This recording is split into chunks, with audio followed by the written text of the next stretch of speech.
So let me tell you what, there are so many champions in Raid Shadow Legends. Which ones do you keep? Which ones do you invest in? We're focusing in on epics today because we have this question right here. What are the best epics you'd like to have and why? And let me tell you what, there are a ton of responses here that we're going to dive into. And more importantly, there's a few in here that we absolutely need to highlight. But hey, since we're talking about epics today, guess what? I'm giving away 2 of them today. We've got goooooo and yes, Teodor. You can unlock them right now for free by following that link in the description below or scanning that QR code on the screen, and you'll obtain both of these to go right out of the gates. And then by level 15, you'll unlock goooooo, and yes, you'll also earn a ton of starter resources to give you the best start in Raid. But anyway, let's get into this topic. First of all, starting out with this one right here. This is Geomancer, and he highlights this specifically for a reason. He even has leveled him up to 60, but why? Well, let's do some investigating. All right, so here he is. He's actually looking pretty cool, but why is he so important and why would you ever take him to level 60? Let's take a look at some of his abilities. So he is an epic attack champion. That's super important. So you're going to want to have his gear revolve around attack percentage. But we also have this Trimmer Staff, level 1, attacks all enemies, has a 30% chance of placing a 50% decrease accuracy debuff for 2 turns. I can see already why he would be considered popular. As you guys know, accuracy is one of those stats in the game that is huge. And if you suppress it, especially in like arena battles, that can be super, super useful. Now, we also have this one right here, Creeping Petrify, level 1, removes all buffs from a target enemy, then attacks them, steals all buffs instead if the target is under an HP burn debuff placed by this champion. Reduces the cooldown of Quicksand Grasp by 2 turns if the champion is killed by this skill while under an HP burn debuff placed by this champion. Damn, that is extremely unique for sure. Now, let's get into the HP burn stuff first and foremost, and then we'll go back to that. So, Quicksand Grasp, let's talk about it. It says it fully depletes the target's turn meter, fills the champion's turn meter by the amount the target loses. Holy crap, I actually hope that I pull this guy. Dude, anyway. All right, so it says has a 75% chance of placing an HP burn and a 25% weaken debuff on the target for 3 turns. So this really is stacking. Each ability has several layers to it that can really either suppress the enemy and, of course, offer those HP burn in this case. But the HP burn connects to, of course, Creeping Petrify. So,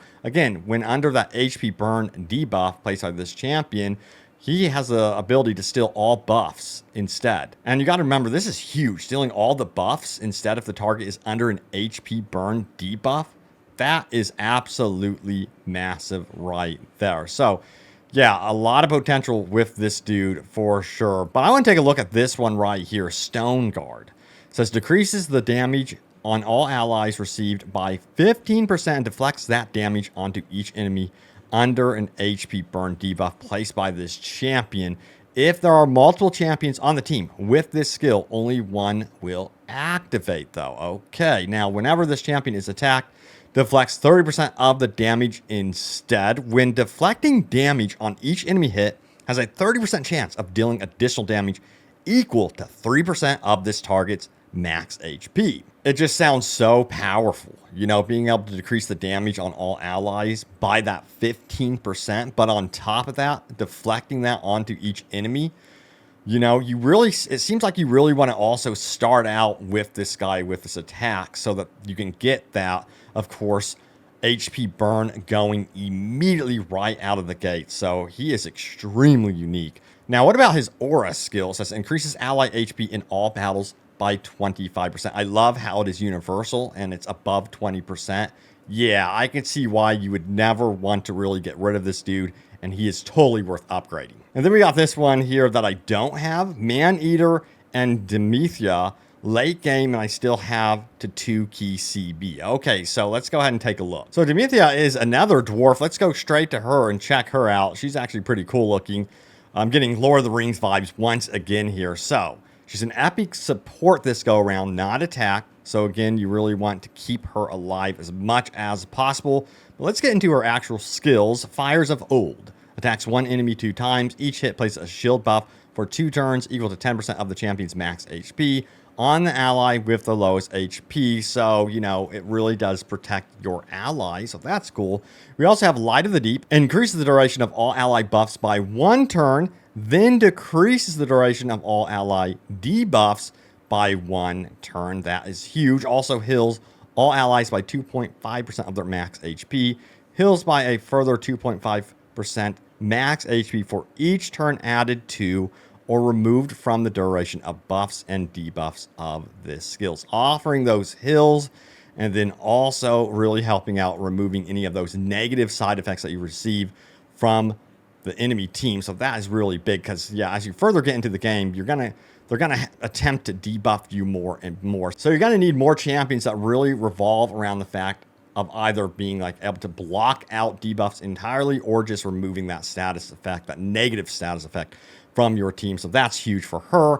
Then we have Channel the Bloodline level 1, places a block damage buff on all allies for 1 turn and a 15% continuous heal buff on all allies for 2 turns. Again, absolutely huge. Being able to block out that damage is monumental right there. But we also have Aura, increases allied defense in all battles by 20%. Once again, all battles. It's not just segmented to one part of the game. So she's going to be useful all around in practically a lot of the game modes that you play. So yeah, I can see why people don't get rid of her and actively like seek her out for sure as an amazing epic support to have on your team.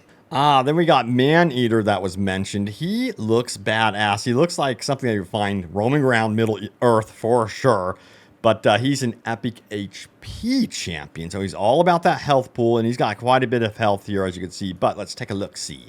We got Pummel level 1. Attacks one enemy. Places a 50% decrease attack debuff on all enemies if this attack is critical. That's pretty good. But again, there's that if the attack is critical. So you're going to want to up your critical chance with the appropriate gears if you're really going to want to use that ability.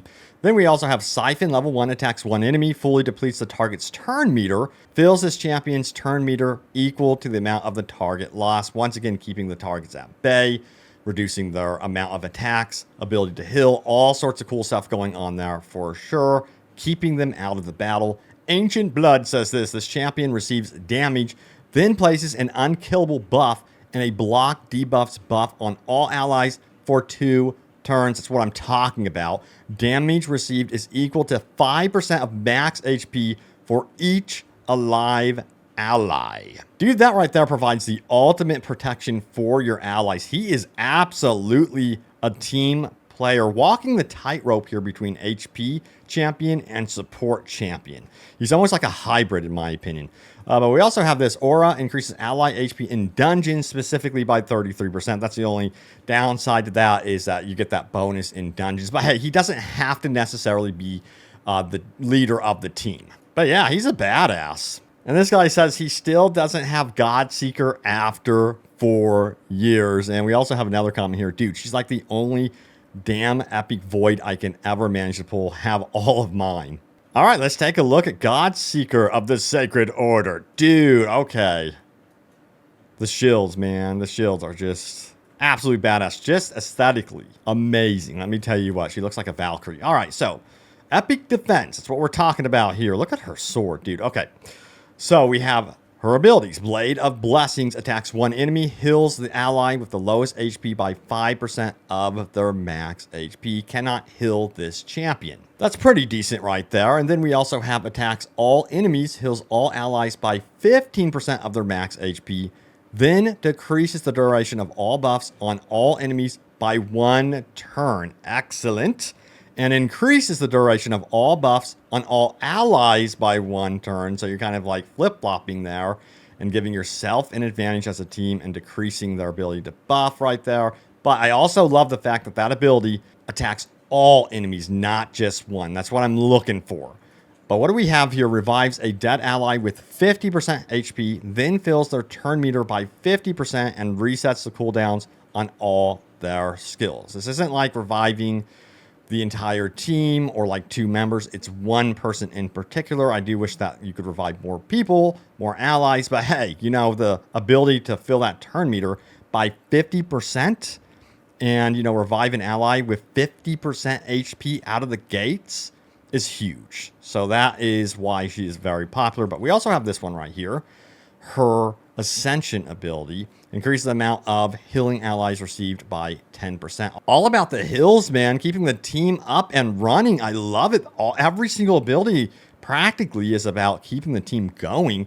Now, the active effect is this. If an ally is about to get killed by a fatal hit, preempts that hit and instantly places a revive on death buff on them for 1 turn before the damage is taken. So that is really effective if you know one of your teammates is potentially in trouble, or they get some sort of bonus by going down and being revived, which would work very, very well with our other champion. Can't remember his name. He is in this video. Man, that tag team effort right there is huge. And remember, since we're talking about epics today, I have 2 free epics for you right now to gore. You can get him by following the link in the description below. He is amazing at supporting your team. Now, you'll also receive Ugo by level 15, who is amazing at healing your team, and you'll get a ton of starter resources to give you the best start in Raid. Check out the link in the description below or scan that QR code on the screen. And then we have a +4 Daithi with a 6-star Crushing Rend, and he gives Geomancer a run for his money on being my favorite. Just smacks so hard, I'm currently building a second for Cursed City.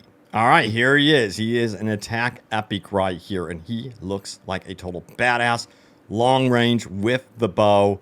Dude, he looks like he fought at Helm's Deep on that fateful night. All right, so anyway, let's get into what is going on with Daithi and why he is so popular. So let's talk about it. We have Briar Arrows. Attacks one enemy, has a 50% chance of removing 1 random buff from the target. Also has a 10% chance of granting this champion an extra turn. That part is huge. Now, what is cool about him is if you're seeing a problematic target or enemy on the battlefield, you're going to want to pick him out and take him down. So that is really what he's about. He's kind of like an actual sniper here. Now, we also have Squall of Shafts. Attacks all enemies. Love it. Has a 75% chance of placing a 60% decrease defensive debuff for 2 turns. A 75% chance I'm liking on that one for sure, giving you more opportunity to actually trigger that. Grants an extra turn if a 60% decrease defense debuff is placed on all allies by this skill. Nice. So yeah, keeping him in the battle, keeping him going, and essentially on the offensive, because he is an attack epic here. Now, we also have Hunt the Miss, level 1. Place a 50% increase attack buff and a 50% increase accuracy buff on this champion for 3 turns, then grants an extra turn. Dude, this guy is just going to be absolutely relentless. Let me tell you what, I love it, and I love how he's focused around accuracy. You're going to want to get that accuracy up on this character for sure.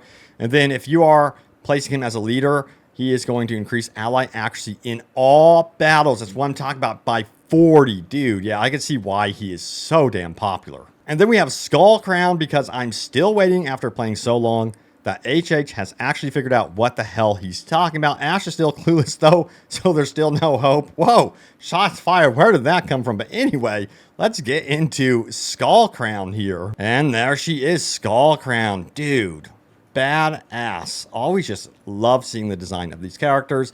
All right, so she's an epic attack. Let's see what she's all about, shall we? So we have Wave of Souls. Attacks all enemies. Already liking it. Places an extra hit if the target has more than 50% HP. So you're going to want to use this right out of the gates. It's going to be less useful as you go, and enemies' health are whittled down. But then we have Corrupting Touch. Attacks all enemies, has a 50% chance of placing a 25% weaken debuff for 2 turns. I love how it's like 50% and more. It's not like 25%. So that is noteworthy. And then we have Resilient. Places an unkillable, if I could even speak, buff on this champion for 1 turn every time their HP drops below 20%. That is very good and is super protective of her, keeping her in the battle.